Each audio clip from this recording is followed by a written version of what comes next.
Forget the 4% rule. How about a 6.5% rule, huh? I'm going to show you how you can do it.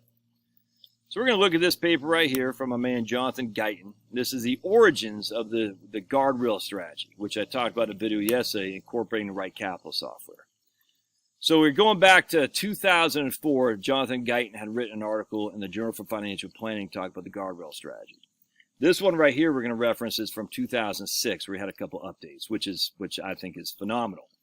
I haven't really incorporated the guardrail strategy to the T that Guyton has proposed here, just because there's a lot of moving parts, but it actually makes sense. And I've kind of incorporated it with my barbell strategy, and I'll get in that here a little bit more in detail. But before we do that, I just want to kind of give you the origins of the guardrail strategy and how using the 4% rule is deficient in your own retirement plan. You're gonna die with too much money, frankly, and you haven't spent enough. That's just, I can't say it's a fact. I don't know the future. You don't know the future, but if you incorporate these guardrail strategies, you can really give yourself a bump up. This will almost be like a crossing between my reverse RMD strategy, which I'll dive into more at some point, and the 4% rule. Because the reverse RMD strategy says, look, we know that as you age, you're going to spend less, 100%. Now, not everybody will, but the vast majority of people do. The evidence is overwhelming at this stage. It's really not debatable anymore.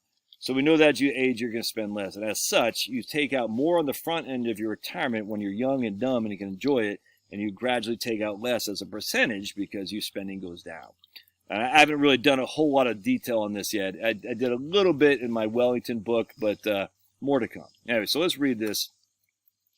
So the executive summary, again, this is from 2006, the Journal for Financial Planning, Jonathan Guyton and his partner in crime, William Klinger. I'm a big fan of both these gents. I don't know if they might not even be alive anymore. I don't know.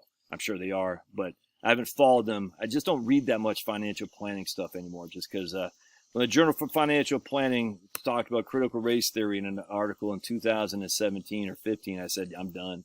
I'm done with you guys. Critical race theory is racist, Marxist crap, and I don't want anything to do with people who promote that crap. All right. Anyway, so right here. This paper develops confidence standards to measure the probability of sustaining an initial withdrawal rate for at least 40 years and the percentage of purchasing power maintained during the withdrawal period. All right, so he's using a 40-year time frame. Bill Bengen in the Trinity study, the 4% rule, only used 30 years. We don't want to use 40 years. That's silly. But anyway, he's saying basically citing increasing life expectancies. Don't use a 40-year time frame. I mean, look, if you're 50 and you're getting ready to hang up your boots, that's fine, because you'll probably live to 90. I got no qualm with that. But if you're 65 and you're using a 40-year time frame, don't do that. It's nuts. Consistently applying two new decision rules effectively eliminates the risk of exhausting retirement assets. So basically in 2004, Guyton had this initial proposal, and then he updated in 2006 with this paper. All right, so let's keep going. I want to focus on this right here for a second. We fixed the length of a retiree's distribution period at 40 years. We recognize that this assumption, while prudent, I don't think it's prudent, effectively understates the maximum initial withdrawal rate when considering a large number of retirees with average life expectancies. All right, so again, he is using a 40-year life expectancy, and he's saying right there that because we're using it for so long, that will underestimate your initial withdrawal rate. All right, so I just want to show you something else here. Guyton calculated the maximum initial withdrawal rate for this period of 40 years to be 5.8% for a portfolio containing 65% equities and 6.2% for a portfolio containing 80% equities. Now, I got big issues with that, but still, again, we're using a 40-year time frame. If you had 80% equities, he's saying a 6.2% initial withdrawal rate is doable. So that's shows you right there. We're literally it's well above the 4% rule, well above. So let's just go over some of the guidelines of what this consists of. All right, let's keep going here. All right. Right here. It's worth noting that the combined impact of inflation from the 1973 to 1974 bear market placed a 1973 retiree in a much financially more precarious position 4 years later than someone who retired in 2000. Isn't that crazy? So again, if you retired in 1973, by 1977, you were in a world of hurt relative to someone who retired in 2000, even though they had roughly the same similar bear markets, because the inflation that happened in 1973 and the 1970s. Interesting. Now, I tell you, there's a lot. So before you, but that's what's happening now. Hang tight. In particular, one specific question cannot be avoided. How high a probability is a high enough? And so he's trying to get a 95 to 99% probability. Whew. All right, so here are the rules. Following years where an asset class has a positive return, that produce a weighting exceeding its target allocation, the excess allocation is sold and the proceeds invested in cash to meet future withdrawals. All right. Basically, what he's saying is, like I talked about my barbell. You got cash, you got bonds, you got stocks. If the stocks go up, you pull your money from stocks. If stocks go down and bonds are up, you pull your money from bonds. If stocks are down and bonds are down, a la 2022, you pull your money from cash. That's literally just what he's saying. Pull your money from your winners at 100%. And that only makes sense. All right. So pull your money from your winners. No withdrawals are taken from any equity following a year with a negative return if cash or fixed income assets are sufficient to fund the required withdrawal. So again, if the stocks are down and you got enough in cash and bonds, don't take any money from equities the next year. As again, I cannot stress this enough. Stocks are down, we don't take money from equities until they go back up. All right. As long as you have enough money in cash or bonds, 100%. Let's keep going. Now, he's increasing yearly withdrawals by CPI. Now, I find CPI to be silly, but be that as it may, he is giving you a increasing withdrawal amount. Where's the evidence of that? There isn't any. Why would anyone use CPI anyway when you got owner equivalent rent, and transportation is almost 50% of CPI, and transportation is 18%, which includes buying and selling a new car each and every year. No one's doing that, so don't use CPI. You got to find your own CPI, your personal CPI. Read my new book, Relax and Retire, and I'll show you how to do that. All right, let's keep going. And then he's saying the maximum an annual inflationary increase is 6%. So never in any given year you're taking more than 6% more than you did the previous year. All right. So this is where it gets interesting for all you inflation fear mongers. All right. So this is Guyton is basically using two different methodologies, time frames. He's using 1928 to 2004 as one time frame, and he's using 1973 to 2004 as the second one. All right, so we have two different time frames he's using this. And so I cannot stress this enough. This is a big deal because in 1928 to 2004 had a whole different relative inflation rates of return than 1973 to 1974. It's important. So the average annual inflation rate was 1.6% higher from 1973 through 2004 than it was from 1928 to 2004. All right. 1.6% higher inflation from 1973 to 2004. So if you're one of these doomsayers, like inflation is going to destroy us all, you'd want to model your plan based on the 1973 starting point, because that's when we had the high inflation to start with, and particularly in the beginning of your retirement.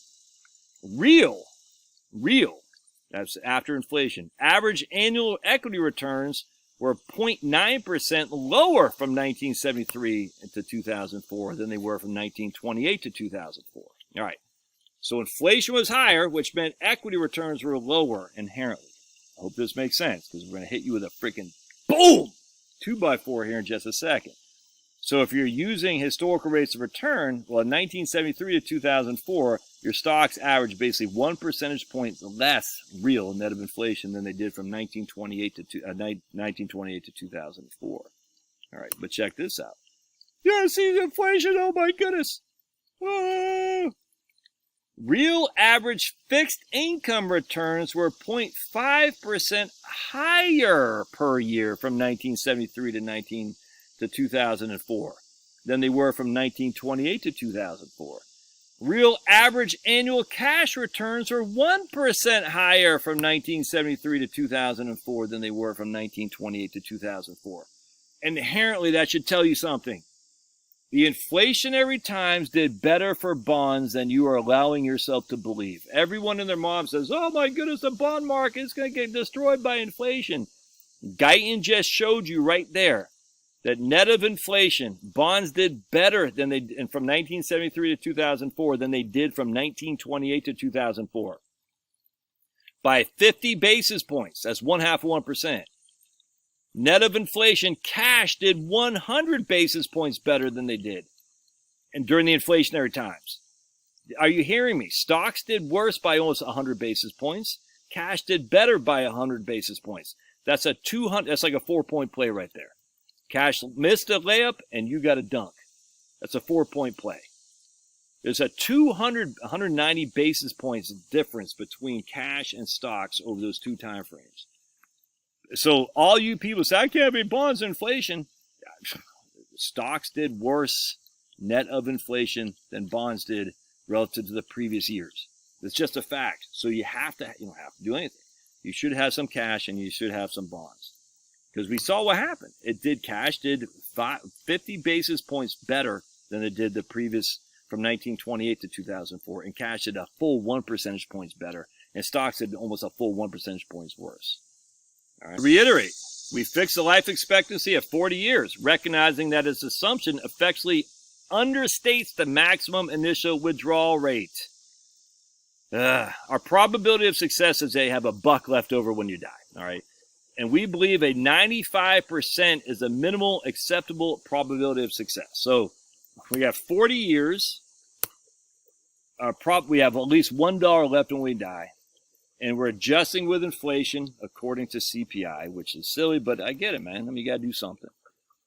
And he says we want to have a 95% assurance that past numbers were correct. Now, they are using historical rates of return, all right? And I don't like using historical rates of return because I don't think we're going to get anywhere near the historical rates of return. So that's where I'd be a little bit more cautious than Guyton here. He's using historical rates of return. I don't. I use projected rates of return, and I use the Vanguard models for that. But let's keep going. So withdrawals increase in year over year in accordance with inflation, except that there is no increase following a year when the portfolio's total return is negative and when that year's withdrawal would be greater than the initial withdrawal rate. All right, so I want to show, this is a big deal, man. So if you have $1 million in your portfolio and you're taking 5% out, that's a $50,000 withdrawal rate, all right? Let's say the portfolio drops to $900,000. All right, we don't want to take more than the 5% initial withdrawal rate, if that makes sense. So if you have $1 million in your portfolio and it drops, we want to have basically a reduction in your amount you would withdraw by basically 10% is what's happening here. We don't want, if the portfolio goes down and your initial withdrawal rate is above, or your withdrawal rate now is above what it initially was, we want you to reduce your expenditures by 10%. Now, if the portfolio goes down, we don't say you have to reduce it because remember what happens here. Let's say you have a couple years on the front end of retirement. You have $1 million. You're taking $5,000, $50,000 a year out of $1 million. And now your portfolio is worth $1.4 million. It jumped to $1.4 million, and you're only taking $65,000 out. Your withdrawal amount is well below the initial 5%, well below. So if the portfolio falls from 1.4 to 1.3, your withdrawal rate is still well below the initial 5%. So why would you give yourself a decline in saving and spending if you're well below still the initial 5%? Only when the portfolio drops in value and your initial withdrawal rate is now, and your withdrawal rate now is higher than the initial withdrawal rate. That probably doesn't make any sense, but you got to think about it. If I'm taking 4% a year out, even if my portfolio had fallen, and I'm still not only taking 4.6% a year out, I'm still well below my initial withdrawal rate of 5%. It's okay to do that. It's okay to give myself a bump up. Let's keep going. It's only not okay to give myself a bump up when my withdrawal rate now is above the 5% that I initially started with and the portfolio is down. With all of Guyton's rules in here, many of which I disagree with because I think it's way too constraining, but using all these decisions, the maximum initial withdrawal rate could be 30 to 43% above what your initial, we're talking significant amounts of money more you're withdrawing. Above a given probability of success, applying no decision rules at all. So if we're using a 4% rule or something else, using these decisions give you 30 to 40% more withdrawal rate. Now what I like, he said, what happened on the times that failed? Well, the times that failed, breaking the 40-year time horizons into 4 distinct 10-year periods, revealed that no failure occurred in the first decade, 20% of the failures occurred in the second decade, and nearly 55% of the failures occurred in the third. That's when you're 25 years into retirement, basically. The failure, okay, you still have your Social Security, you still got your house paid for. That's not a failure, I'm sorry. and 25% occurred in the fourth decade, which you're not even going to be around to see. You see, failures are most likely to occur when there are abnormally adverse investment returns or inflation rates relatively early in retirement. Again, the sequence of return risks. To further reduce a possible failure at a given initial withdrawal rate, a retiree must be willing to reduce their withdrawals. Sometimes you got to tighten the belt. I cannot stress this enough. Sometimes you don't eat ribeye, you eat ground chuck. And sometimes you go get friggin' turkey as opposed to even beef. Again, in 2008, if it comes around, you don't take that trip to friggin' the Vatican. You don't go to Israel. You don't, I mean, come on. Just common sense. If 2008 rolls around, you say, I'm not gonna take that vacation. Common sense. Another area where I disagree with Guyton is frequently suggests that once retirees move through their so-called active phase of retirement, their go-go years, their income needs to decline in real dollar terms. That's not actually suggested. It's actually observed with empirical evidence through the BLS and also what you see with your own real-life experiences with your parents and grandparents. Now, Guyton disagrees with that. He says real-life client experiences, he says. And I wonder if that's true. I wonder if he actually interviewed all his clients back then and said, are you seeing spending decline? I don't know. The point being, this is 2005 is when Bernanke's groundbreaking study on the reality retirement spending came out. And I think Guyton was kind of, I don't want to say taken aback, because I like Guyton. I don't mean like that, like it's any negative thing. But I think Guyton was a little bit challenged. Like, are we really going to say that people spend less as they retire, based on Bernanke's study? And there's another guy and a lady had written an article in 1999. Some academics said they got no traction at all. I didn't even know about that article until about 10 to 15 years ago. They said people spend less as they age. In 1999, that came out. So Guyton was kind of challenging that using his real-life client experiences. And I just wonder about that. Now, I'm not saying he's lying. I'm just saying, did he actually engage his older retirees to say, are you spending less or not? I bet he probably did not. I bet it's just intuition that he says, they're probably not. So real-life client experiences coupled with dramatically rising healthcare costs. Dramatically rising healthcare costs. Do we actually look at empirical evidence that people are spending dramatically rising healthcare costs? Again, just because we assume that healthcare costs are going up doesn't mean they're all going up across the board uniformly. It's just, we can't make that assumption. So if we're going to use real-life client experiences, we'd also want to use real-life client experiences when it comes to dramatically rising healthcare costs as well. And all of these guys, what they're talking about is long-term care, because they all fall for the idea that everyone's going to need some significant long-term care. And the studies just don't validate that. They just don't. On top of that, here we go right here. And an uncertainty about possible reductions in Social Security benefits. All right, so this is in 2006. That's 17 years ago.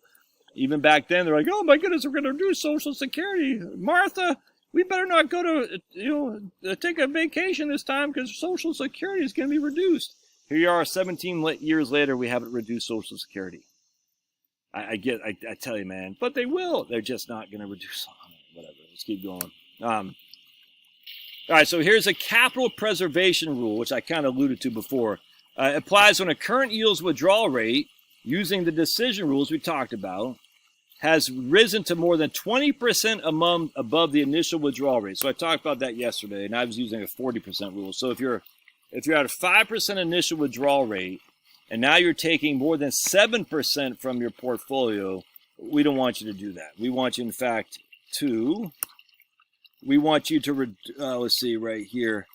If you have risen more than 20% above the initial withdrawal rate. All right, so he is saying once the capital preservation rule is triggered, withdrawal reductions above 10% aren't necessary, but you want to withdraw your amount by 10% less. I'm butchering this, but basically, so initially we're taking $50,000 off $1 million portfolios at 5% withdrawal rate. So now if we're taking our portfolio is at still at $1 million, but now we're taking 75,000 out. That's a 7.5% initial withdrawal rate, which is more than 40% above the 5% initial withdrawal rate we were taking before. That's what I use, a 40%. All right, if you were to do that, you would need to reduce your expenditures by 10%. Reduce your expenditures by 10. So instead of taking 7,000, you take 63,000. Does that make sense? Now, Guyton does, I thought, a great service here. He says, once the capital preservation rule is triggered, again, we're taking more than 40%, Guyton says 20% of your initial withdrawal rate. we reduce our reductions by 10%, but taking it by 15 or 20% reduction did not noticeably improve the probability of success. So you don't need to freaking, chop your knees off. You just say, okay, I'm gonna tighten the belt by 10%. I don't need to go more than that.